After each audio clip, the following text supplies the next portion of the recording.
today we'll do the last reading, right, of economics. Before that, any questions?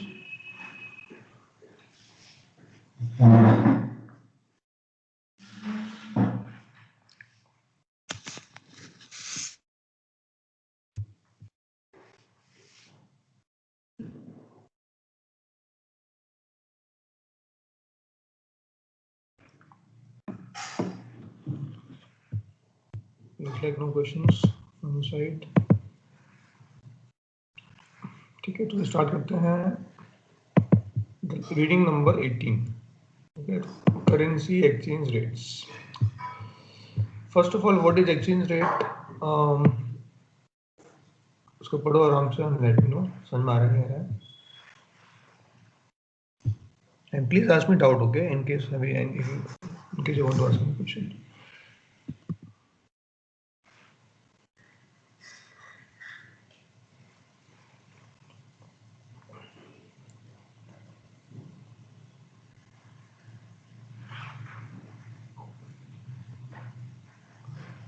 So what this means कि जो आपकी second currency ना euro, 1 euro will give me this many dollars. तो यहाँ पे euro बोलते हैं base currency, right?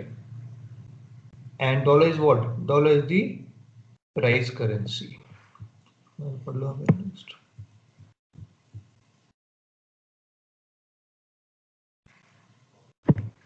उसको आप ऐसे याद कर सकते हो, USD oblique euro, right? Divided by euro, मतलब एक यूरो में कितने यूएसडी आएंगे बेसिकली. तो euro is a base currency and dollar is a price currency.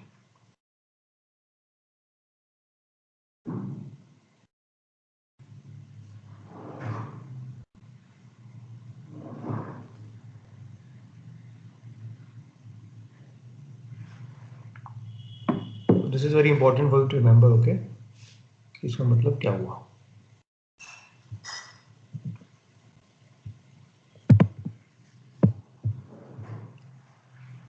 Now let's understand what is meant by direct quote and indirect quote. मैं आपको example दूंगा, उससे बात समझने की कोशिश करना. तो we are Indians, right? तो if I say $1 will give me 75 rupees, मतलब 1 unit of foreign currency will give me this many unit of domestic currency. तो मेरे लिए क्या हो जाएगा? डायरेक्ट कोट हो जाएगा. बट इफ आई से 1 rupee will give me this many dollars, तो क्या बोलेंगे उसको हम लोग? इनडायरेक्ट कोट बोलेंगे. Okay, अब इसको आप, I hope you got the example and then you can read this part.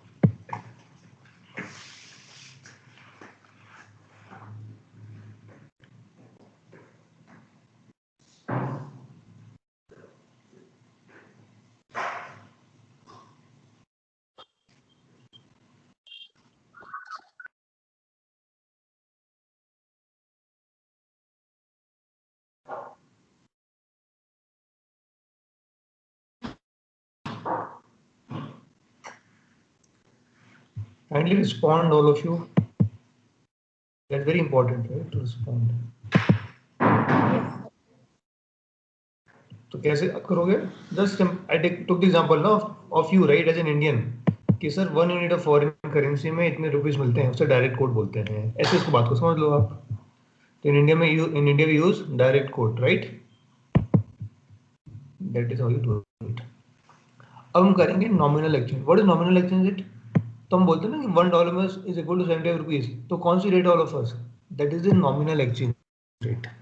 तो मार्केट में रेट दिखती है ना आपको, वो कौन सी होती है? नॉमिनल एक्सचेंज रेट होती है. बट एक कौन सी रेट होती है दूसरी? Real exchange rate. ये हमको निकालनी होगी, ठीक है? तो उसको कैसे करेंगे, उसकी बात समझो कि सपोज करो नॉमिनल एक्सचेंज रेट जो होती है वो सपोज करो $1 इक्वल टू 75 रुपीज है, राइट? ऑल ऑफ यू एक बात को समझो. एक काम करते हैं तो थोड़ा सिंपल कर देता हूँ, 100 मान लेता हूँ, राइट? थोड़ा 100 से समझ में आसानी होती है कि $1 इक्वल टू 100 रुपीज. अब हमको ये देखना है कि भाई अगर no think like you know हम वी आर इंडियंस, राइट? तो अगर हम देखेंगे कि सर अगर ये अभी क्या होता है, अभी अमेरिका में बर्गर कितने का आता है? $1 का आता है, ओके? इंडिया में बर्गर कितने का आता है? 100 रुपीज का आता है, ठीक है? तो मतलब 100 रुपीज को मैं $1 में कन्वर्ट करके वहां पे एक बर्गर खा सकता हूँ. अग्री और नॉट, राइट? अब सपोज करो कि यूएस में इन्फ्लेशन 10% है, So what should be the effect on the real exchange rate?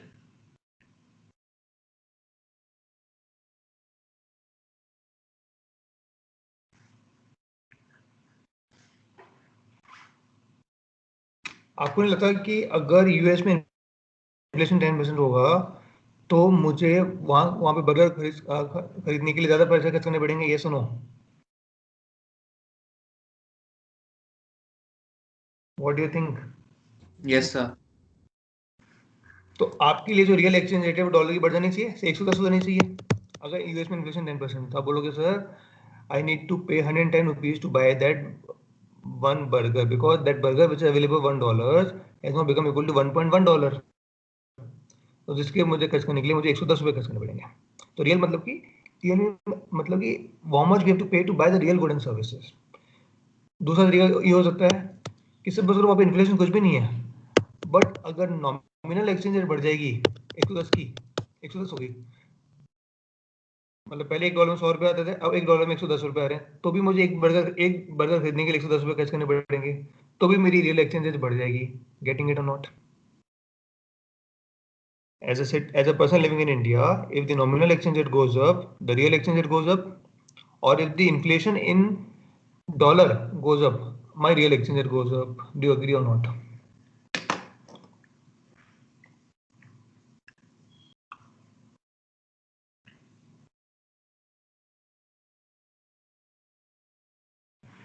ठीक है, तो मैं वही लॉजिक दे रहा हूँ। तो आइडिया ये है कि आप सोचो एज ए इंडियन कि भाई अगर मुझे $1 में 100 रुपए का बर्गर मिलता था, 100 रुपए में $1 मिलते हैं और $1 का बर्गर भी है, लेकिन अगर मेरी नॉमिनल रेट बढ़ जाएगी 110, तो मेरी रियल रेट बढ़नी चाहिए because not you need to pay higher amount of rupees to buy that burger. और अगर इन्फ्लेशन बढ़ता है अमेरिका में तो भी मेरी कॉस्ट बढ़ जाएगी। ठीक है, सो डू यू एग्री और नॉट कि higher the nominal exchange rate, higher the real exchange rate and higher the CPI, inflation in base currency, remember base currency कौन सी है इसमें? डॉलर ही है ना, $1 में 70 rupees, higher the real exchange rate. तो ये फर्स्ट टू पार्ट्स क्लियर हुई नहीं हुए आपके, इसलिए मल्टीप्लाई कर दिया उसने।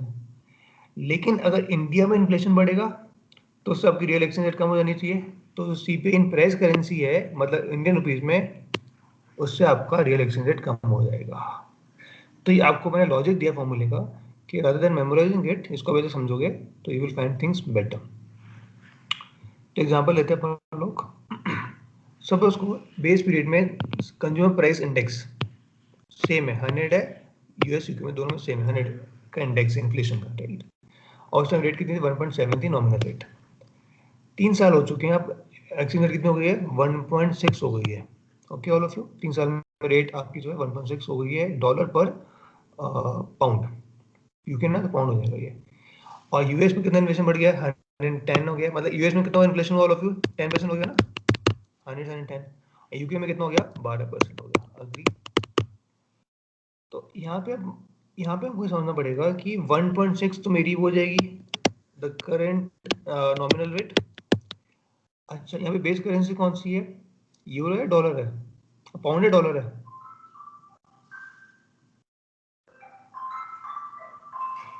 सर पाउंड है। पाउंड है, राइट? यस। तो हम क्या करेंगे, we can write it like this also, we can say like this also कि सर 1.12 हो जाएगा, राइट हो ना? पाउंड में 1.12 हो जाएगा ना, इन्फ्लेशन मतलब 12% है, 112 लिख दो उसको, ये 1.12 एक ही बात है, और divide by the inflation in price currency, that is what? Dollar, that is 110। तो 112 110 से डिवाइड कर देंगे और आपकी रियल रेट आ जाएगी ऐसे। आ रहा है समझ में आपको कुछ?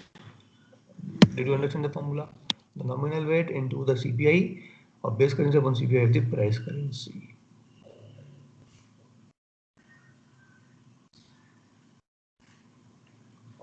Honestly, let me know.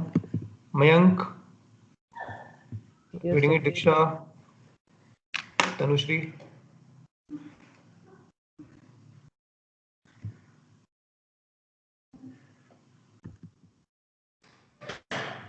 Okay, thanks for the reply.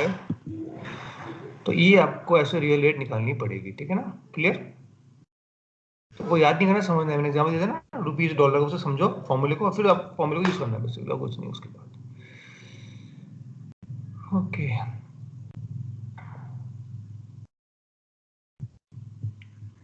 What is spot exchange rate? आप कहते हो कि सर मुझे आज मैं करेंसी खरीदूं तो 2 दिन में मेरे पास वो डॉलर आ जाने चाहिए. If I buy dollar today I should get it in 2 days. तो which market will you go? Spot. Spot rate. Spot. Spot is T plus 2. T plus 2 मतलब कि if I buy something on Monday, it will come into my account on Wednesday. T plus 2, right? So the spot exchange बोलते हैं. लेकिन suppose करो आप कहते हो कि let us take an example. बड़ा अच्छा एग्जांपल इसको पढ़ो and then I will explain it.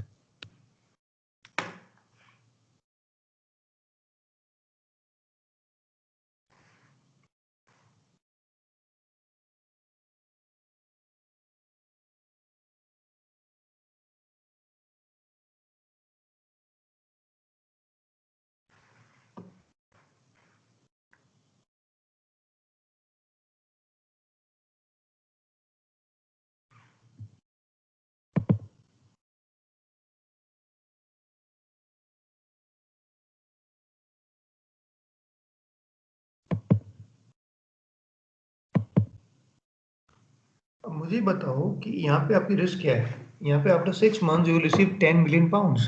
आपकी रिस्क ये है कि after 6 months when you convert the pound into euro, क्या रिस्क है कि सर कहीं पाउंड की वैल्यू कम ना हो जाए, मुझे कम यूरो ना मिले. अग्री और नॉट? तो आप क्या करोगे? आप बोलोगे you will go to a bank and will tell a bank that I would like to do a contract with you in which I would like to sell 10 million pounds after 6 months. Okay, but let us fix the price today ताकि मुझे मन में I get my peace of mind. तो bank ने बोला ठीक है, I will give you a 6 month forward rate of 1.192. मतलब कि 6 महीने बाद आप you can come to me and give me 10 million pounds and I will give you 1.192 euro for every 1 pound. No matter 6 महीने बाद रेट 1.5 हो या 0.8 हो, मैं आपको रेट में पाउंड आपसे खरीद लूंगा. तो इससे क्या बोलेंगे all of you? Example of this contract 6 forward exchange rate. It's a 6 month forward exchange rate. समझ में आ रहा है सबको?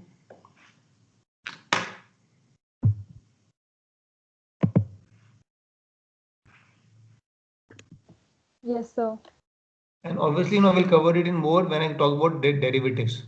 Okay, but I hope you got the idea कि भाई ये एग्जांपल क्या है. In this case if I would have receiving money today, तो मैं I would have gone to spot market, but I'm going to receive pounds. I'm going to receive pound after 6 months, 6 years. So I need to go to which market? All of you, I need to go to 6 year forward market. तो आज ही agreement कर लेंगे हम कि भाई after 6 years I will sell this many pounds, but let us fix the price today. अब 6 महीने 6 साल बीत गए. After 6 months, not 6 years. So after 6 months, I know I will receive 10 million pounds and I will give it to the bank and bank will give me how many? Bank will give me 1.192 euro per pound के हिसाब से मुझे bank payment कर देगा 10 million pound का. No matter market में क्या actual exchange rate कुछ भी हो सकती है, बट मुझे उतने ही मिलेंगे. तो मुझे कितने मिल जाएंगे all of you? 10 million into 1.192 euro मिल जाएंगे. अग्री और नॉट? तो इसे कहते हैं forward exchange rate. I hope I am clear और not? Especially the participant who have attended who have not attended derivative class. समझ में आ रहा है basics? Yes, sir. Okay. ठीक है, देख सकते हैं. तो ये आपको समझ आ गया फॉरवर्ड करेंसी कॉन्ट्रैक्ट क्या होता है, राइट? फॉरवर्ड करेंसी हम क्या करते हैं? We do an agreement to buy and sell in the future, but agreement is done today. तो मुझे बताओ कि इस केस में जब आपने किया तो were you taking the risk और were you covering the risk? Example था. Covering. तो उसको हम लोग क्या बोलते हैं? उसके लिए एक वर्ड क्या यूज करते हैं हम लोग? Hedging. हेजिंग, मतलब कवरिंग द रिस्क. लेकिन सपोज करो you have no intention to receive pounds after 6 months. आपको पाउंड कुछ मिलना ही नहीं है, बट आपको लगता है कि पाउंड की प्राइस कम हो सकती है, तो क्यों ना मैं आज ही हाई प्राइस में एक एग्रीमेंट कर लूँ to sell the pound after 6 months at higher price today. Okay, तो इसमें I am taking risk. I am doing what? I am doing a speculation. Because यहाँ पे मुझे पाउंड मिलेंगे नहीं, बट मुझे लग रहा है पाउंड की वैल्यू कम हो सकती है, इसलिए मैं उसको आज ही एग्रीमेंट कर रहा हूँ बेचने का हाई प्राइस पे. उसे कहते हैं speculation. Am I clear all of us? अब नेक्स्ट पढ़ेंगे buy side and sell side. इसमें बाय साइड सेल साइड मतलब क्या होता है, बात समझो please. Buy side means those people who want to buy and sell the foreign currencies. तो सपोज कोई आपको एग्जांपल दे दो बाय साइड का, you are going to go to America, right? So you go to the counter in the airport and you buy foreign currency, right? So you are on which side? You are on the buy side. और जिस आपने जिस bank से आपने currency खरीदी उसे क्या बोलेंगे आप लोग? Sell side. So basically, a sell side does not mean selling or buying currency. Sell side means selling the services, and buy side means you are buying the services for the. So you as a retail customer, you can buy or sell, right? So you are on the buy side because you are availing services from someone who is selling the services. आ रही बात समझ में? तो जो भी बड़े बड़े foreign banks हैं वो किस साइड में होंगे? वो सेल साइड में होंगे। और जो उन फॉरेन बैंक से करेंसी खरीदता है बेचता है उसे हम लोग क्या बोलेंगे?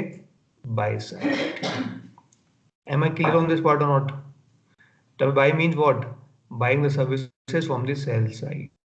तो make my tip क्या हो जाएगा? For example, make my tip is on the sell side, and you are on the Buy side. I hope I'm loud and clear. तो ये आपके दो तीन डिफरेंट बायर्स जो बाय साइड में कौन कौन से पढ़ लो आराम से, मैं तो लास्ट में क्वेश्चन।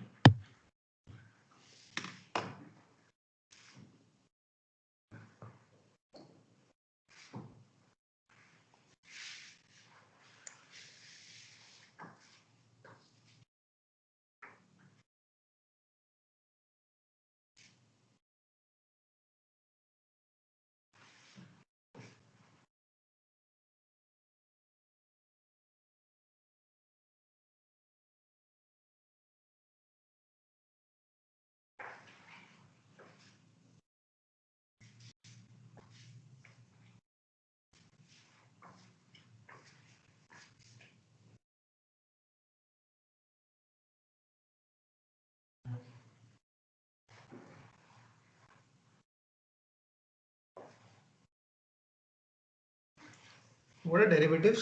ये हम पढ़ेंगे बाद में। That is futures and options, okay? अब फर्क समझो, देखो रियल मनी में एक बात समझो।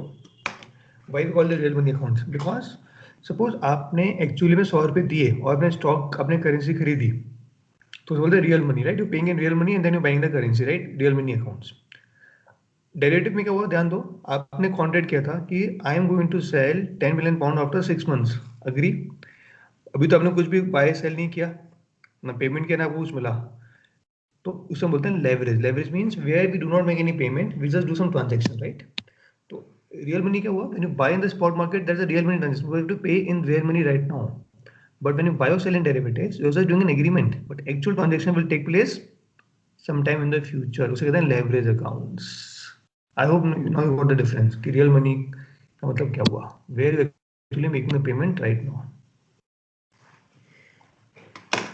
तो forward is nothing but example of this contract, derivatives, forward future options. Okay. What are sovereign wealth funds? कोई बताएगा मुझे? Sir, government wealth funds. Yes, मतलब जो भी होते हैं ना आपके जो कंट्रीज होते हैं like you know China, Saudi Arabia, right? Singapore, they have a huge amount of foreign currency reserves, the country. So those foreign currency reserves can be invested, right? Just like any other investment company into buying say mines in Africa, oil and gas reserves in some other places. Okay, so this wealth fund belong to a country, not to a private person, hence sovereign wealth fund. And retail market में कौन आएगा? All of you,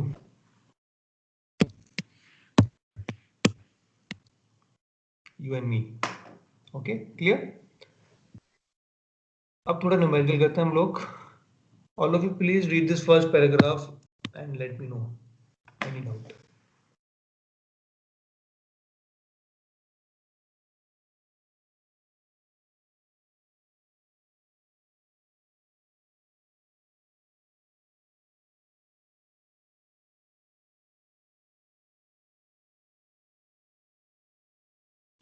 and once you read it, understood it, you need to respond कि हाँ से समझ में आ गया है।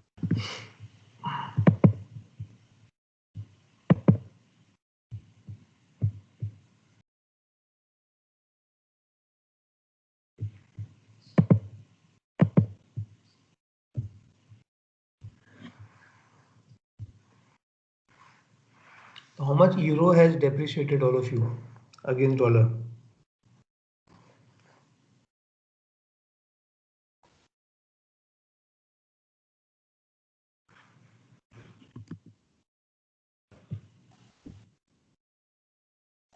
So 2.11%. Yeah, depreciated, right? Now, can I say that dollar has appreciated by 2.11%? Will it be correct to say that? कि dollar has gone up against euro by 2.11? No. It is not correct. No, वो sir. तो नहीं है आपको, क्योंकि आपको बात समझनी पड़ेगी कि अभी आपने निकाला है तो बात समझो, अभी यूरो की price given in terms of USD. अगर आपको निकालना है कि यूएसडी कितना बड़ा है तो आपको कन्वर्ट करना पड़ेगा एक डॉलर में कितने यूरो आते हैं। तो कैसे कन्वर्ट करोगे? बहुत सिंपल है, 1 अपॉन कर देंगे, राइट? तो 1.42 हो जाएगा 1/1.42 कि एक डॉलर में कितने यूरो होते हैं। तो पहले अब कितने आएंगे? अब आएंगे इतने। तो ऑब्वियसली डॉलर अप्रिशिएट किया है तो अब डॉलर में यूरो ज़्यादा आ रहे हैं, बट कितना किया है और इससे निकाल लोगे अब। Yes no? This upon this, तो बोलोगे 2.16। तो 2.11 अलग है, 2.16% अलग है, ये बात आपको समझनी पड़ेगी। Go through it and please ask me any doubt. Take 2 minutes, आराम से पढ़ लो।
Okay, I hope it is fine. Yes, sir. Okay, आगे बढ़े फिर। अब बढ़े क्रॉस रेट। बड़ा बड़ा इंटरेस्टिंग कॉन्सेप्ट क्रॉस रेट का। Suppose Roy want to go to Philippines. अब प्रॉब्लम क्या है कि you will not see a direct rate in Philippine peso and Indian rupees, आपको नहीं मिलेगी। तो अब क्या करोगे all of you, any idea? You will convert your rupees into which currency first? USD. And then USD into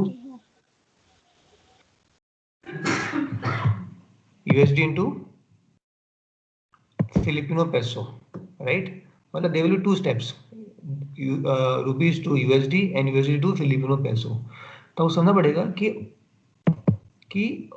normally the rate for every currency is given in terms of USD euro, right? But not in terms of other currencies।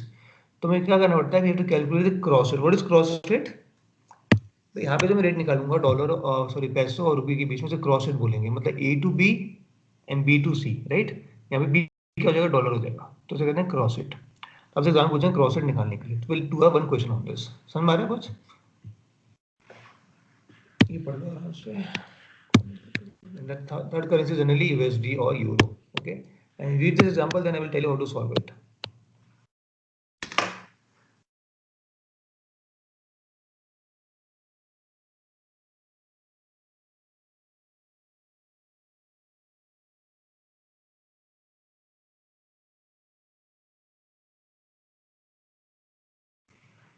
आपको क्या निकालना है all of अस?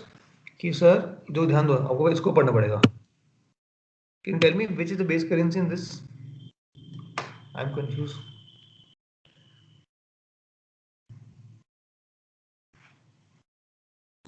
सही। Very US good. AUD, very good. मतलब कि मुझे मालूम करना है कि 1 AUD में मुझे कितने मैक्सिकन पैसों मिलेंगे, अग्री? ये मुझे मालूम करना है। तो पहला स्टेप क्या होगा? 1 AUD को बेच दो, अग्री और नॉट। बट रिमेंबर इसमें एक प्रिंसिपल क्या याद करना गया कि always talk in terms of base currency. इसको आप नोट कर लो, always talk in terms of base currency, ठीक है। तो मुझे एक AUD बेचना पड़ेगा, राइट। अब मैं एक AUD में यहाँ पे बेचूंगा, यहाँ पे AUD बेस करेंसी है नहीं है? Yes sir. और तो मुझे Yes, sir. कितने डॉलर मिल जाएंगे उससे? 0.6 USD मिल जाएंगे, राइट। अब मैं क्या करूँगा, USD को उसको बेचूंगा and I will buy Mexican peso. अब मुझे बताओ कि यहाँ पे बेस करेंसी कौन सी है? USD है, तो कोई दिक्कत नहीं है, इंटू 10.7 ये मेरा आंसर आ जाएगा। आई बस समझ। तो ऑलवेज रिमेंबर कि when whichever currency, always remember talk in terms of base currency. तो यहाँ पे थैंकफुली दोनों करेंसी बेस करेंसी थी, तो आपने डायरेक्ट मल्टीप्लाई कर दिया और 6.42 आपका क्रॉस रेट आ गया। बट कई बार क्या होगा कि ऐसा नहीं होगा, मतलब कई बार क्या होगा कि आपको एक यूडी बेचना था, बट हो सकता है यूडी बेस करेंसी नहीं है। तो क्या करता है, सपोज करो अगर बेस करेंसी नहीं होता यूडी, तो मैं क्या करता इसमें वन अपॉन वन अपॉन कर देते। कर देता। ये बात समझने की बस। एक क्वेश्चन और करें ऑल ऑफ अस। तो all of you do this question and try to get the answer. Example करो क्रॉस रेट का।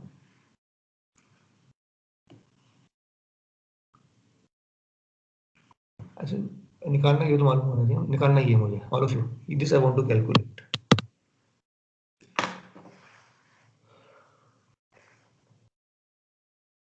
सब करेंगे इसको और आंसर बताएंगे मुझे, ठीक है। You can message it in the box.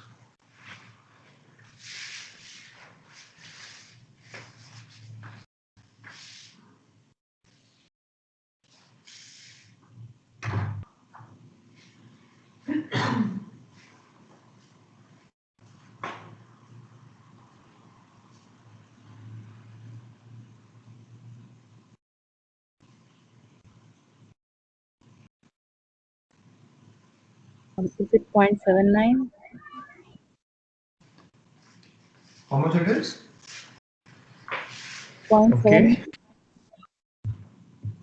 Okay. Who is that? Tanushree? Yeah. Okay, weather was very fast. Yes, so we're seeing the same thing, 0.79. Mike is saying the same thing, so I think it should be correct. Table कर लेते हैं all of us. Let us see. मैं पहले कौन सी currency बेचूंगा? All of you. आप लोग बताओगे मुझे। सर पहले न्यूजीलैंड डॉलर को बेस करेंसी में लाने के लिए उसको पहले कन्वर्ट कर लेंगे। उसको पहले बेचेंगे, एनजेडी को बेचेंगे, परफेक्ट। बट दिक्कत क्या है, जब एनजेडी को बेचने जाऊंगा तो वो बेस करेंसी यहाँ पे नहीं है, ये सुनो। Yes, तो sir. 1 अपॉन करना इतनी सी बात समझ बस।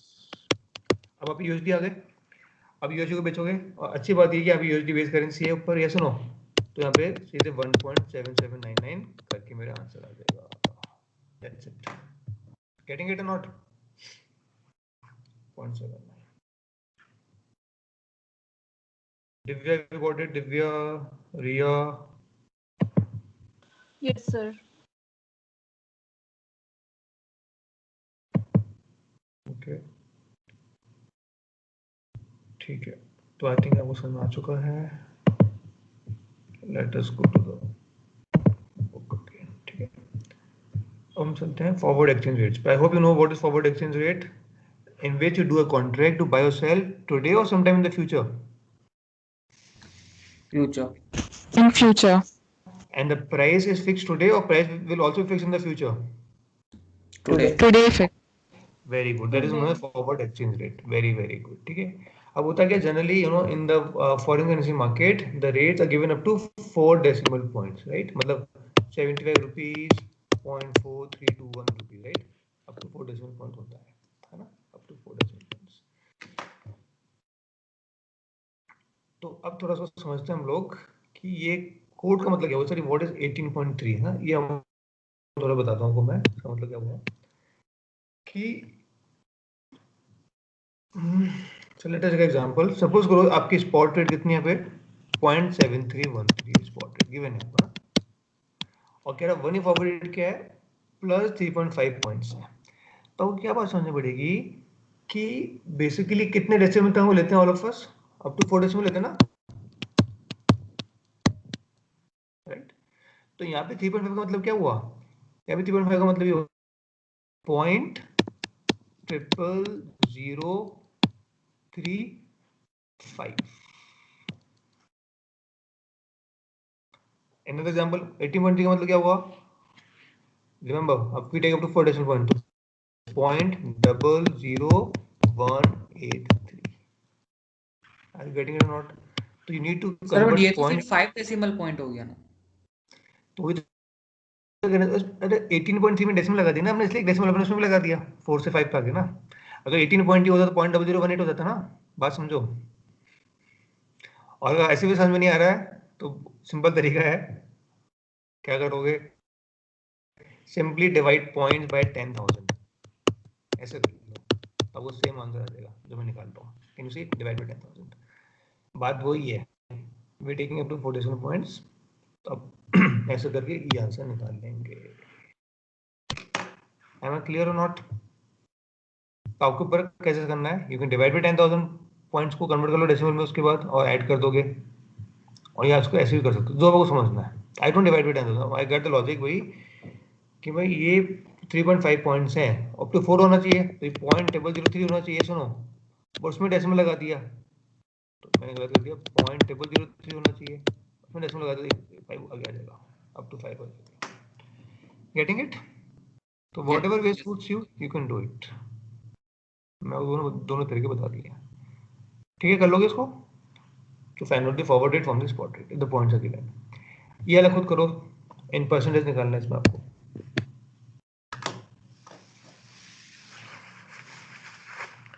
Minus mean what?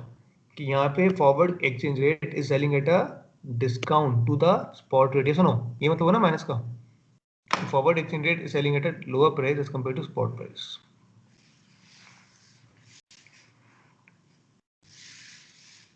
और यहाँ पे परसेंटेज में गिवन होगा, this is not point, this is percentage.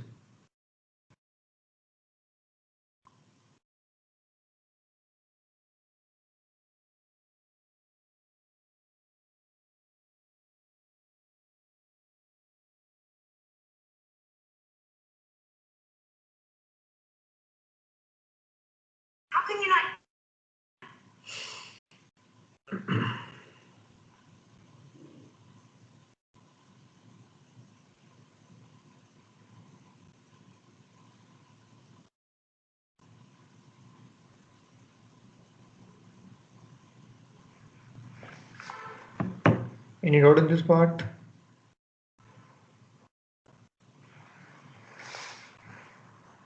All good or not? Mayank, are you getting it? Shubham, Yes, got sir. it. Any question, Diksha? Aditya? Not so far, sir. Thank you. Okay, fine. तो आगे बढ़ते हैं, थोड़ा और complicated question करते हैं. ठीक है, बड़ा बड़े सिंपल तरीके से हो जाएगा. Don't worry, don't need to worry anything. Okay, I take example, आपको समझ आ जाएगा. तो okay, let us all of you just read this question and then I will tell you how simple it can be done. But question ढंग से पढ़ लो आराम से.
हमने पढ़ लिया.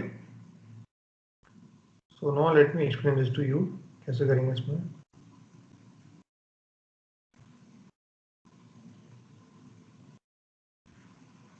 Let me explain. मुझे बताओ कि 100 रुपीज अगर आज आपने इन्वेस्ट किए और 10% इंटरेस्ट रेट है, how much is the future value after 1 year? 100 rupees आपने इन्वेस्ट किए has 10% पे, तो how much you should get after 1 year? 110. 110. 100 into 1.10 is equal to 110. Any problem to anyone of you in this case? कर सकते हो? Yes, sir. सबको समझ में आ रहा है? पक्की बात है. 100 into 1 plus आएगी, right? फिर वैल्यू निकल जाएगी. तो हम इसमें क्या करेंगे? इसमें हम वही काम करेंगे. हम बोलेंगे कि भाई आज जो है 1 DUB में कितने AB आते हैं? 4.571 आते हैं. Agree or not? तो इसकी फ्यूचर वैल्यू क्या होगी? मुझे ध्यान दो, मुझे निकालनी 1 ईयर फॉरवर्ड रेट निकालनी है, राइट? तो I need to find out the future value of it. तो इसमें कौन सी रेट लगेगी DUB में? 3% या 5%? आई थिंक मैंने गलती कर दी है. एक DUB में इतने AB आते हैं, राइट? This is ABE. 4.57 क्या होगा? ये AB होगा ना, क्योंकि AB is the price currency, right? तो इसमें कौन सी रेट लगेगी फ्यूचर वैल्यू निकालने के लिए? 5%. Sir, 5%. 5%. तो इंटू 1.05 कर दूं फ्यूचर वैल्यू निकालने के लिए, जस्ट लाइक दिस जो ऊपर किया था मैंने, राइट? तो आपको AB हो जाएगा. अच्छा, तो और यहाँ पे DUB कितना 1 हो जाएगा, और 1 DUB is equal to this much 4.57, तो 1 DUB आ जाएगा. इसकी फ्यूचर वैल्यू क्या होगी? इंटू 1.03 होगी. Any problem so far? No, sir. When 1 DUB is equal to 4.5671, then this should also be equal, na? The future value should also be equal. Agree or not? If the current price is this. तो मैंने ये दो equation बना ली, right? अब मुझे क्या करूंगा? अब what I will do is I will take this 1.03 to this side. Agree or not? यहाँ पे आ जाएगा. And I will get to know कि सर 1 DUB में कितने AB आएंगे 1 साल के बाद. वो सॉल्व हो जाएगा. तो सॉल्व कर लोगे, आपको तो कोई फॉर्मूला सेम बन गया. आपको दिख रहा है आपको ये? तो आप बोलोगे answer is how much? Answer निकाला नहीं है. आंसर इज ये रहा 4.6558. आपको आंसर आ जाएगा. करके आ रहा समझ में? कुछ भी नहीं करना. दोनों करेंसी की फ्यूचर वैल्यू निकालनी है. एंड भाई और उसको क्या करना है? ये तो 1.03 आपको पता है, इसमें यहाँ पे ले जाओगे तो मालूम पड़ेगा 1 DUB में कितने AB आते हैं 1 साल के बाद. कैडेट होनी चाहिए बेसिकली 1 ईयर फॉरवर्ड रेट, आपको मालूम पड़ जाएगी. Make sense? Do not hesitate. Please ask me questions. Yes, sir. if you are not getting it. Yes, sir. तो आप बोलोगे 4.6558 है. मतलब क्या हुआ? फॉरवर्ड मार्केट में रेट कम है ज्यादा है? ज्यादा. ज्यादा. उसका कारण क्या बताता हूँ. ज्यादा क्यों? उसका कारण ध्यान दो प्लीज ऑल ऑफ यू. एक काम करते हैं कि अज्यूम करते हैं कि फॉरवर्ड रेट स्पॉट रेट के बराबर है. ठीक है, मतलब 4.571 है मान लेते हैं. सपोज मान लेते हैं सेम है. ठीक है, तो हम लोग क्या करेंगे? Don't you think I will borrow in DUB at 3% and convert and invest money in AB at 5%? Do you think और नॉट? ऐसे करेंगे नहीं करेंगे? एक बार दोबारा बोलो. Borrow in DUB at 3% and invest in AB at 5% and make the profit of 2%. Yes, sir. Yes, sir. Make sense? अच्छा, forward rate आपकी स्पॉट रेट के बराबर ही है तो आपको कोई रिस्क है ही नहीं, right? And you will get 2% आराम से. तो दुनिया में हर कोई यही करेगा ना. दे विल, अगर if the forward rate would have been same as spot rate, पूरी दुनिया क्या करेगी? They would buy one, they would borrow 1 DUB at 3%. They will borrow कर लेंगे, उसको कन्वर्ट करेंगे AB में 4.56 मिल जाएंगे. इन्वेस्ट करेंगे 5% में and after 1 year they will convert back AB into DUB at the same rate at which they converted in at the beginning and they will make 2% net profit. तो सब अपना काम धंधा छोड़ के केवल ये काम करेंगे. अग्री और not? And there is no risk because you are doing it in a forward market. तो आपकी बात समझनी पड़ेगी कि in order to make sure कि देयर इज नो आर्बिट्राज, मतलब कि people can not make any profit like this, don't you think कि क्योंकि DUB में 3% रेट है जो कि कम है 2% से, इसलिए DUB should sell at a higher price in the forward market, ताकि जो बंदा DUB में इन्वेस्ट करेगा उसको 3% तो मिलेगा इंटरेस्ट रेट और 2% मिल जाएगा DUB की करेंसी एप्रिसिएशन से, ताकि people will get same return in both the currencies. Make sense? Yes, sir. Yes. इसलिए आप देखोगे कि DUB की जो इंटरेस्ट रेट कम है, इसलिए DUB is selling at a premium in the forward market. मतलब जो बंदा DUB में इन्वेस्ट करेगा he will get only 3% interest, but when he will convert it back in as per the forward rate, he will get 2% extra premium. तो उसको 5% ही मिलेगा जो उसको मिलता अगर उसने ABE में इन्वेस्ट किया होता। तो आपने की बात सीखी है कि जिस कंट्री की करेंट इंटरेस्ट रेट कम होती है as compare to other currency, जो जिसकी कम होती है, that currency will sell at a higher price in the forward market as per which parity, interest rate parity. So all of you need to let me know if this point is taken care or not.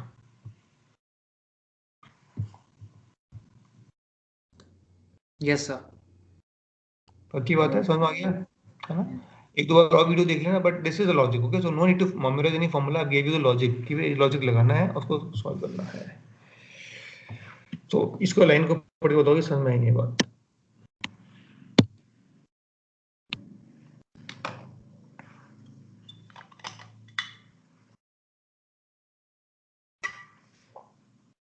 ये थोड़ा गलत लिखा हुआ है, गलत लिखा हुआ है। इसका मतलब है should be selling at a discount in the forward market. तो एक्चुअल में एक साल बाद हो सकता है कि करेंसी ना हो एप्रिशिएट, उसकी बात मैं नहीं कर रहा एक्चुअल रेट की, मैं स्पॉट रेट की बात कर ही नहीं रहा। मैं कह रहा हूँ कि आज फॉरवर्ड रेट जो है वो प्रीमियम पे होगी in the case of DB, but actual में एक साल बाद क्या रेट होगी दैट नो वन नोज। ये बात ध्यान रखने की है।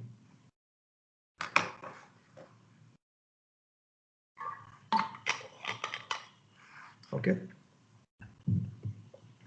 अब यहाँ पे क्या सेम एग्जांपल है, बट यहाँ पे क्या दिक्कत होगी ऑल ऑफ यू, 90 डेज। तो क्या करोगे आप, बोलोगे कि 4.5671 कौन सी करेंसी है, ये AB है, इनटू 1 प्लस रेट कितना है 5% है, बट 90 डेज निकालना है तो 5% पर ईयर है, तो क्या करें डिवाइड बाय 4 कर देना इसको, राइट और नॉट? Yes sir. और डिवाइड कर देंगे 1 प्लस 0.03 से, बट डिवाइड बाय 4 कर देंगे उसको भी। इतना तो फर्क करना पड़ेगा 90 डेज के लिए। ईयर में कोई दिक्कत ही नहीं थी, बट 90 डेज में आपको डिवाइड बाय 4 करना पड़ेगा। You have to find out the rate per quarter basically, ये करना पड़ेगा और 1 ऐड कर देना उसमें। ऑल गुड? Are you getting it, Mayank? Because you're doing it for the first time. Yes, sir. Any questions? Not now, sir. पक्की बात है? You're sounding a bit dull. क्या बात है भाई? तबीयत ठीक है? नहीं सर, ठीक है। Okay. Karthik and Ashrjot, how is this ready going on? All good? Yes, sir. Good. हो रहा है रिवीजन, हो रहा है? जी सर, हो रहा है, सही है। Okay, very good. ठीक है, तो अब दोबारा कर लेना, डाउट से मुझे पूछ लेना, कोई दिक्कत नहीं, ठीक है? ये उन्होंने पूरे स्टेप बताए जो ऑलरेडी बता चुका हूं मैं, right? But you don't need to read all this, है ना? Once you understood it, you can simply skip this part. Okay, what is dollarization? ये आई थिंक किसी ने मुझे पूछा था लास्ट क्लास में कि सपोज नेपाल में suppose they don't have their own currency, they only accept rupees, तो उसे क्या बोलेंगे? Formal rupeeization. तो कई कंट्री होती है जहाँ पे अपनी करेंसी की वैल्यू एकदम खत्म हो जाती है, स्मॉल कंट्रीज होती हैं basically, so they don't have their own currency, so which currency they adopt? Dollar, उसे कहते हैं डॉलराइजेशन। ठीक है, आ रही बात समझ में? And this I already covered where all the countries have same currency, क्या बोलते हैं उसको? All of us monetary union. Like good example is Eurozone, right? Eurozone. Yeah. So they do not have their own currency, as simple as that. They use a common currency, they use someone else's currency. ये दोनों आपको terms आनी चाहिए basically, और कुछ भी नहीं है, ठीक है? And very important, remember, when you don't have your own currency, you do not have the ability to conduct your monetary policy. But yes, you will participate in it by being a member of which bank? European Central Bank. But आप खुद के मन से कुछ नहीं कर सकते कि इंटरेस्ट रेट बढ़ानी है, नहीं. That European Central Bank will decide, not you as a country. Okay? अब बात करते हैं country which have their own currency, like India, right? हमारी खुद की करेंसी है, उसमें बड़े सारे सेटअप होते हैं जो हम पढ़ेंगे एक एक करके। पहला आपका है currency board arrangement. A very good example is Hong Kong. पूरा आराम से पढ़ लो एक बार and then we can ask many questions. यहाँ पे क्या होता है कि यहाँ पे the currency issued by the Hong Kong central bank is actually backed by dollars. तो अगर 7.8 की रेट है, right, 1 USD is equal to 7.8 Hong Kong dollars, तो अगर उन्होंने सपोज करो 7.8 $1 इशू किए मार्केट में, तो उसके एवज में हांगकांग सेंट्रल के पास $1 भी होनी चाहिए रिजर्व्स में. मतलब कि अगर मौका पड़े, and if everyone wants to convert the HKD into USD, the Hong Kong Central Bank must have enough Hong Kong USD to give in exchange of Hong Kong dollars. Hence the name currency board arrangement. And obviously, so Hong Kong what is HKMA? It's nothing but the name of the Central Bank of Hong Kong. India में RBI बोलते हैं, वहाँ पे HKMA बोलते हैं, Hong Kong Monetary Authority. Obviously, it will earn interest on its US dollar balances, right? मतलब क्या हुआ कि जब भी HKMA Hong Kong dollar issue करेगा, उसके पास उतने ही USD होने चाहिए as per this particular rate.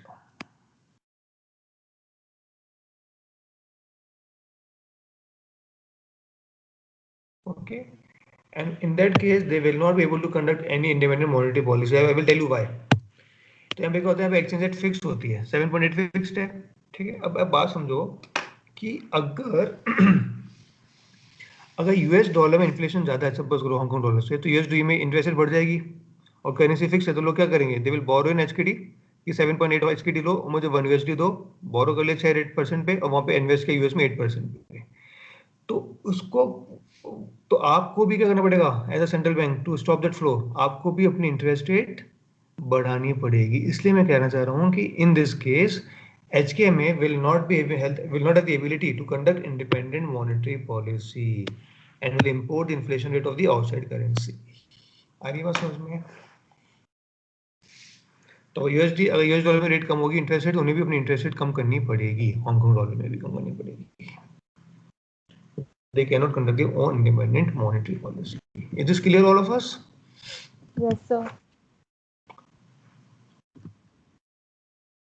So currency board means what? कि there you must back your domestic currency by having equal amount of what? Foreign currency. दूसरा क्या है इसमें, you say what peg means कि सब मैंने फिक्स कर दिया है कि सर $1 में 100 रुपीज ही आएंगे, लेकिन I would let the currency fluctuate within a range of how much? Plus minus 1. मतलब कि 100 का फिक्स कर दिया है, लेकिन प्राइस एक ऊपर नीचे, एक रुपए ऊपर, एक रुपए नीचे भी हो सकती है उस बैंड के अंदर, basically with in the band of how much? Plus minus 1%. तो फिक्स कर दिया मैंने, बट एक बैंड बना दी प्लस माइनस 1% की. ठीक है, अब उसी बैंड को मैंने डिवाइडर कर दिया प्लस माइनस 2, तो इसमें बोलते हैं टारगेट जोन में. यार इसमें बेसिकली क्या हुआ, इसमें I have more policy discussion because the bands are wider. तो यहाँ पे I can let the currency go up go down by around 2% from the fix target. Horizontal band बोलते हैं इसको. तो फर्क कितना सा कि यहाँ पे we have more description because we allow the bands to be wider. तो फिक्स ही है, but we allow currency to move within a band of 2% plus और माइनस. ठीक है, थर्ड क्या हुआ, क्रॉलिंग पैग. ध्यान से समझो, क्रॉलिंग पैग मतलब क्या होगी, मैंने अभी फिक्स कर दिया है, लेकिन ये पैग भी चेंज होता रहेगा. 100 से 97, 99 हो गया, फिर 98 हो गया, राइट? मतलब फिक्स कर दिया है, but that peg will keep on slowly changing and changing.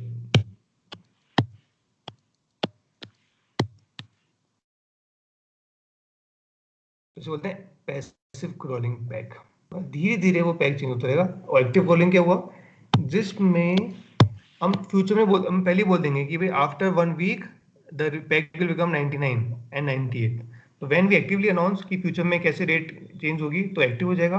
We don't make any announcement, अपना बोल रहा है, उसे बोलेंगे पैसिव क्रॉलिंग पैग. तो व्हाट क्रॉलिंग पैग मींस कि जो फिक्स हमने टारगेट था, वो टारगेट भी चेंज होता रहेगा. क्रॉलिंग मतलब कि बहुत धीरे धीरे चेंज होता रहेगा डिपेंडिंग ऑन द इन्फ्लेशन. कुछ समझ में आ रहा है, नहीं आ रहा है? Yes, sir.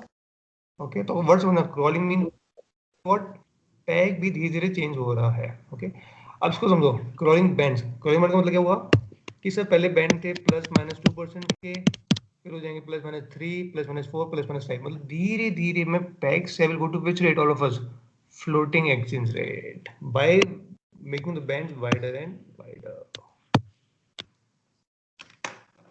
तो बैंड आपके धीरे बढ़ते रहेंगे, वाइड होते जाएंगे बेसिकली.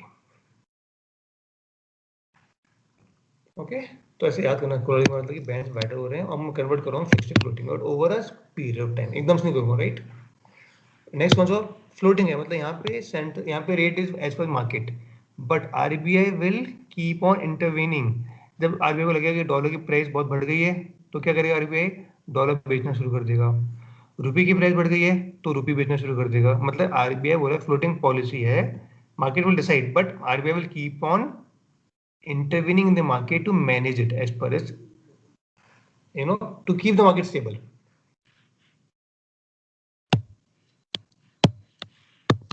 और लास्ट कौन सा होगा, इंडिपेंडेंट। यहाँ पे इंटरवेंशन नहीं होगा जनरली स्पीकिंग, बहुत कम होगा यहाँ पे बेसिकली। तो दोनों फ्लोटिंग ही है, फर्क कितना सा कि मैनेज फ्लोटिंग में इंटरवेंशन बहुत ज्यादा होता है, इंडिपेंडेंट में बहुत कम होता है। किसका इंटरवेंशन, सेंट्रल बैंक आरबीआई का for example in India.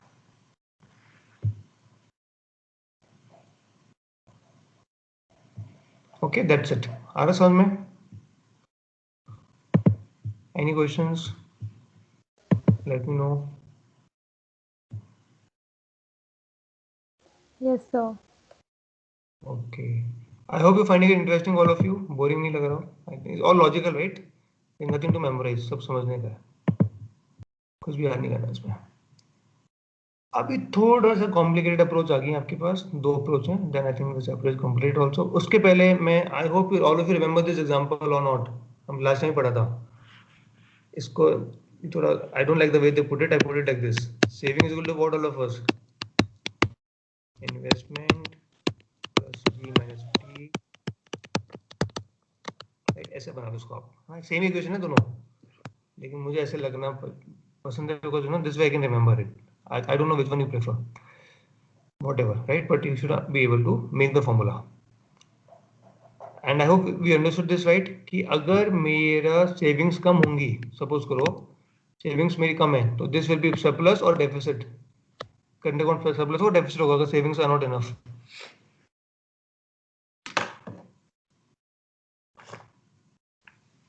Deficit. Very good. I hope you know the reason why, right. ये हम डिस्कस कर चुके हैं ऑलरेडी, है ना? Yes, sir. है ना, ये आपको करते कोई दिक्कत नहीं आएगी तो ओके। तो इसमें उन्होंने क्या बोला, एब्जॉर्प्शन अप्रोच में बोला है, जस्ट अ सेकंड, नीचे गिवन होगा वो, हाँ नीचे, ठीक है। तो let us come to the elasticity approach, पहले इसमें आते हैं। अब एक बात मुझे बताओ कि अगर सपोज इंडिया में क्या है, इंडिया में ट्रेड डेफिसिट है सरप्लस है, पहली बात तो ये, So deficit. Deficit. That means imports are more than the exports. तो उससे क्या होगा, आपकी जो करेंसी और वीक हो जाएगी, राइट। अभी 70 रुपीज है, 80 हो जाएगी, है या ना। और इससे क्या होना चाहिए, इससे इंपोर्ट कम होने चाहिए, एक्सपोर्ट बढ़ने चाहिए। Do you agree with that? With the currency depreciation of rupee, do you think import महंगे हो जाएंगे तो इंपोर्ट कम होने चाहिए और एक्सपोर्ट बढ़ने चाहिए, है या ना? Yes Yes, sir. sir. मतलब क्या हुआ कि इंपोर्ट एंड एक्सपोर्ट की डिमांड इलास्टिक होनी चाहिए। अगर सपोज करो 80 हो जाता है रुपी, फिर भी अपन उतने इंपोर्ट कर रहे हैं, एक्सपोर्ट भी उतने करे जितने पहले करे थे, मतलब कि डिमांड इलास्टिसिटी है ही नहीं। तो उस केस में बिकॉज ऑफ करेंसी डेप्रिसिएशन मेरा जो ट्रेड डेफिसिट है वो इंप्रूव होगा ही नहीं। तो for trade deficit to improve because of currency depreciation, don't you think both import demand for the good and services and export demand should be elastic और not? Yes, sir. तो ये बात करना चाह रहा है इलास्टिक अप्रोच। पहली बात तो ये, इसको आप समझोगे तो आगे आपको दिक्कत नहीं आएगी। अब एक काम करो, टेक 5 मिनट्स और ये पूरा पैराग्राफ आराम से पढ़ लो।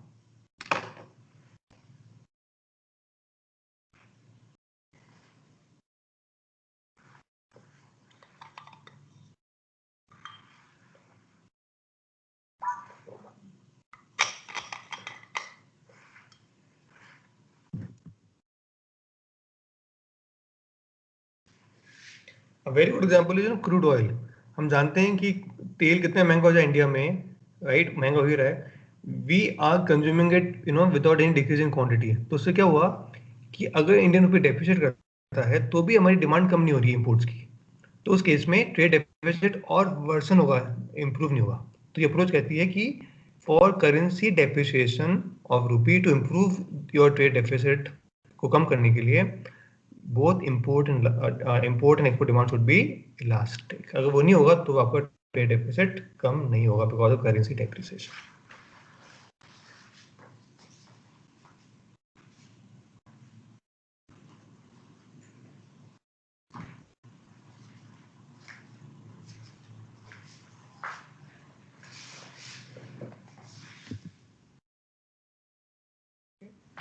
अब इसको अपने यहाँ पढ़ लिया हो तो ये बहुत इंपॉर्टेंट है ऑल ऑफ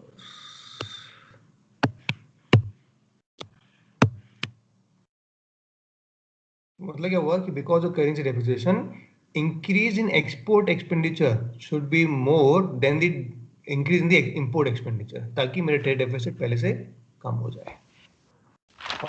वो क्या कंडीशन है जिसमें ये फुलफिल होगा? उसके तो मार्शल लर्नर के बोलते हैं बिकॉज दो बंदों ने मिलकर बनाया था इसको, इसलिए। और वो कंडीशन क्या है? लेट मी टेल यू, बड़ा सिंपल सा कंडीशन है, उसके बाद देखते हैं। What is WX? कि सर टोटल रेट में कितना वेट है इसे एक्सपोर्ट का? जैसे 40% है सपोज करो, और इसका तभी तो रेट डेफिसिट हो, राइट? इंपोर्ट का 60%, तो WM WX हो जाएगा, right? And what is EX? Elasticity of the demand of import, and EM is what? Price elasticity of demand for import. तो ये जो है should be more then 0। This condition is true. In that case अगर आपकी currency depreciate करेगी तो आपका trade balance improve होगा, अगर ये कंडीशन फुलफिल करेगी। And then I can show it you numerically also, okay,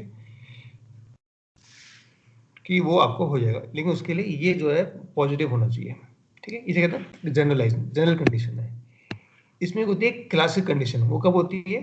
आप बोलोगे सर दोनों का वेट 50% है, तो व्हाट हैपेंस?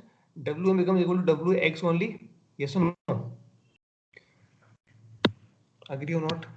उसको तो अगर मैं सॉल्व करूंगा तो this equation will become what? Will become this EX plus EM should be more than 1. This is the classic Marshall-Lerner condition. वो कैसे होगा? आई कैन शो यू। तो इसको देखो, WX हो जाएगा ये WX plus EX, right? Plus A भी WX ही आ जाएगा यहाँ पे भी, क्योंकि दोनों सेम ही है। तो WX EM and minus WX। Agree all of you? More than 0। अब मैं क्या करूँ? WX कॉमन ले लूंगा, तो WX कॉमन लेके मोर देन 0, WX आपका 0 हो जाएगा, तो बचा गया, बचेगा आपका EX plus what? Plus EM minus 1 greater than 0। 1 उधर चल जाएगा, तब अगर EX plus EM is greater than 1। Am I clear और not? All of us, right? ये कब होगी कंडीशन आपकी? when both import and export have similar weights in the trade, international trade, तब आपकी कंडीशन लग जाएगी। अदरवाइज ये जनरल कंडीशन है, ये क्लासिक कंडीशन है। समझ में आ रहा है कुछ? Yes, sir. समझ में है? Yes, अब sir. देख लो, इसमें इट इज मोर देन 1 ना, elasticity of export import should be more than 1, only then this will help. So ये देख लो, पढ़ लो यहाँ पे, ये लास्ट लो है।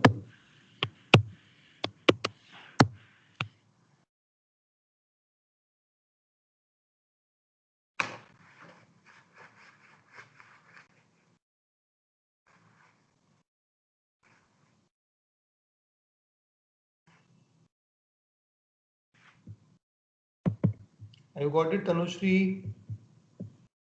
This condition, Mayank? Yes, sir. ठीक है, तो ये आपकी एक तो हो गया, राइट? अब बढ़ते हैं जेकब। जेकब क्या बोलता है? जेकब भी बोलता है कि अगर करेंसी डेप्रिशिएट होती है इंडिया की, राइट, रुपीस, तो हम क्या बोलते हैं कि भाई the trade balance should improve. But ये जेकब क्या बोलता है? जेकब बोलता है कि नहीं, बिफोर द करेंसी, देखो ये बात समझो, ये तो बिफोर करेंसी डेप्रिशिएट है, राइट? ये आफ्टर कह रहा है कि जब आपकी करेंसी डेप्रिशिएट होगी तो आपका जो बैलेंस ट्रेड है और भी खराब हो जाएगा। क्यों खराब हुआ? क्योंकि हमने ऑलरेडी कॉन्ट्रैक्ट कर दी मार्केट में कि मुझे इतनी सारी शर्ट इंपोर्ट करनी है, ऑयल इंपोर्ट करना है, right? Remember, we make contracts to import something in the future today, so those contract will continue. हमने ऑलरेडी कर लिए फॉर नेक्स्ट 3-4 months, अग्री और not? Even at a higher price I have to pay in terms of buying dollar. तो अगर dollar की महंगा हो जाएगा because of rupee going down, I still need to import all those goods and services, agree और not? तो हमारा जो करेंसी डेफिसिट के बाद भी हमारा ट्रेड बैलेंस और नेगेटिव हो रहा है, लेकिन उसके बाद क्या होगा? उसके बाद जो न्यू कॉन्ट्रैक्ट होंगे, that I will say okay now वही डॉलर महंगा मिल रहा है तो अब मैं कम इंपोर्ट करूंगा और ज़्यादा एक्सपोर्ट मैं कर पाऊंगा। तो first it will deteriorate and then it will go up, hence you call it, can you see, it look like a J curve. तो पहले थोड़ा पहले गिरेगा और फिर बढ़ेगा लाइक दिस। सिंपल है तो Yes, sir. तो उसको बोलते हैं जीरो अप्रोच और कुछ भी सिंपल सी बात है initially you will depreciate initially your trade balance worse होगा उसके बाद ही इंप्रूव हो जाएगा दैट्स इट और कुछ भी नहीं करना है and last approach and the chapter is completed I think सबको लग रहा होगा कितना बड़ा चैप्टर है एब्जॉर्प्शन अप्रोच इसमें क्या करते हैं बेसिकली हम लोग इसमें हम ये कहना चाह रहे हैं तो फर्स्ट ऑफ ऑल मुझे बताओ कि how many of you agree with this line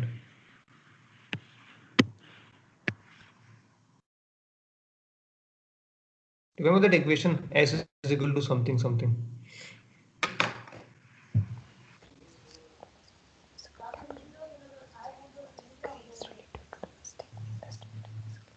Yes. when do we have a negative trade deficit when savings are not enough as compared to investment agree or not Yes, sir. how can I reduce my trade deficit for that my savings must increase more than the investment वही लिखा है इसने भी यहाँ पे तो ये कहना चाह रहा है कि for a depreciation of domestic currency to improve the trade balance it must increase income more as compare to the expenditure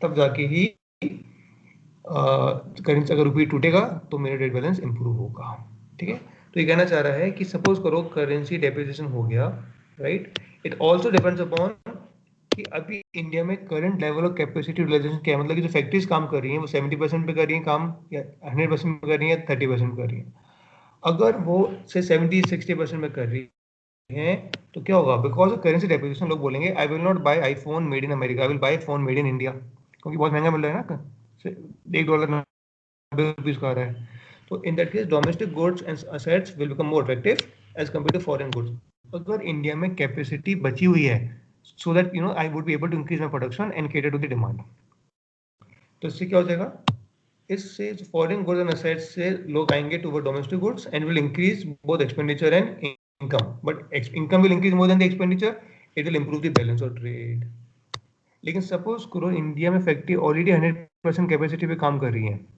तो उससे क्या होगा कि जो डिमांड लोग इंपोर्ट कम करके बोलेंगे अब तुम इंडिया में सामान खरीदेंगे but the problem is our factories are already operating 100% capacity so then we will not be able to absorb the demand increase in demand and what they will be good amount of inflation और जिसकी वजह से क्या होगा जिसकी वजह से आपका जो करेंसी डेप्रिसिएशन होता है वो दोबारा एप्रिशिएट हो जाएगी और आपका बैलेंस ऑफ ट्रेड इंप्रूव नहीं होगा Are you getting it or not, all of us? तो दो बातें बोल रहा है पहली बात तो ये कि भी saving should increase more than the investment और दूसरी बात क्या कह रहा है कि if currency depreciates in that case the country must have some slack मतलब कि it should operate at 100 below 100% capacity. It should be like operating at 50, 60, 70% so that when the demand increases for the Indian goods as compared to imported goods, we are able to fulfill the demand and increase our income. And that would improve our trade balance. लेकिन अगर यहाँ पे already 100% पे काम करी थी factories तो क्या होगा डिमांड तो बढ़ गई है बट आपका आउटपुट तो उतना ही रहेगा it will lead to inflation higher the inflation higher the interest rate right and that would lead to more money coming into India and that would lead to again rupee going up rather than going down और आपका trade balance improve नहीं हो पाएगा as per this approach क्या बोलते हैं approve absorption क्या बोलते हैं एब्जॉर्प्शन कि सर अगर रुपी टूटता है तो इंपोर्टेड गुड महंगे होंगे so then the domestic market should have enough capacity to absorb the extra demand. If they are already operating at full capacity, they will not be able to absorb it. It would lead to inflation, and trade balance will not improve. तो ये आपको तीनों theory आनी चाहिए: absorption approach, Jacob, and elasticity approach. Tell me honestly, did you get it or not? Yes, sir. Yes, sir. है ना? अब कुछ भी नहीं करना है, थोड़े से आपको ना तो दोबारा देखना है और क्वेश्चंस करने हैं, राइट? तो आपको I think will be all fine. Okay, तो ये आपको लास्ट चैप्टर था इकोनॉमिक्स का. Let me do some questions. अच्छा, this is also very good, आपका वो दिया है सीएफए टेक्स्ट बुक में, they given you all this terminologies. तो ये बाद में अच्छा होता है, ग्लॉसरी बेसिकली रिवाइज करने के लिए. It is very good. तो let me ask you some question. Question 6 का आंसर बताओ मुझे.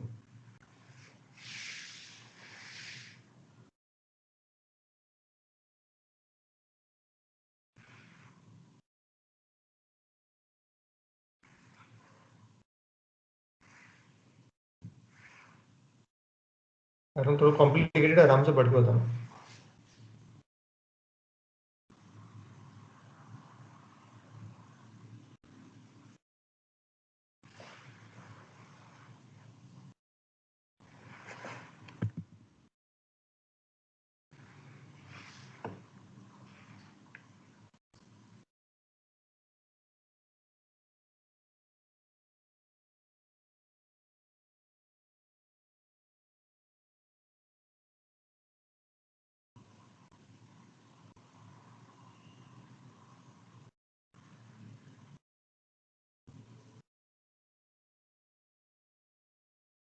B.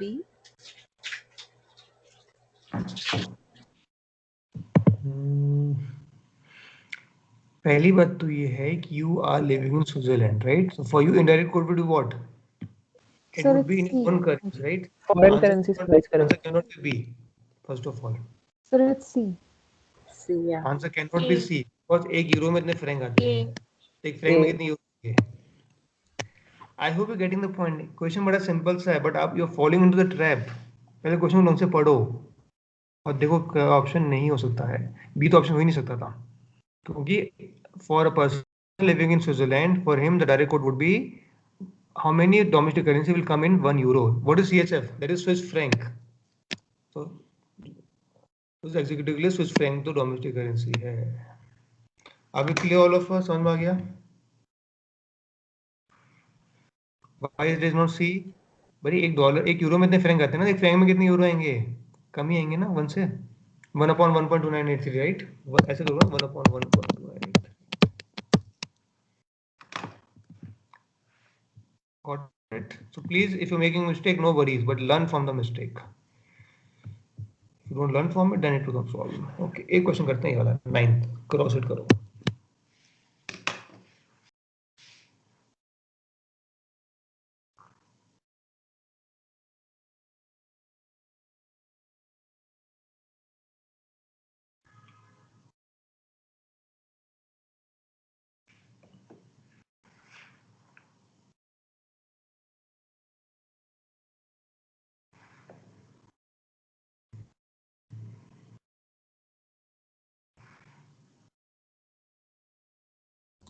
A. A. 19205. Answer is A. कैसे किया? Let me tell you. You will first sell $1 कितने मिलेगी Chinese yuan, this Chinese currency 0.842 मिलेगी. Perfect, इतनी युआन आ गया. अब युआन को बेचोगे, बट प्रॉब्लम क्या है, यहाँ पे yuan is not the base currency. ये सुनो, यहाँ पे जा रहे थे तो आप क्या करोगे, 1/0.91. Am I clear all of us? All good? Yes, sir. Great. So any questions? Because we're done with the chapter now. And now I will give you a 1 week also, right, to complete all these 2 chapters, okay? But any questions, let me know. It's very important that all of you read these 2 chapters again in the next 3-4 days. Otherwise क्या होगा, भूल जाओगे इसको, right? तो आपको पढ़ना पड़ेगा वापस. And if you have any doubts, you can ask me the question in the next class. Okay. So now when should we give the next class? Saturday, say 10:30 is okay, all of you? 10:30 in the morning. थोड़ा जल्दी. अच्छा 10 कर देते हैं. 10 Saturday Okay. morning.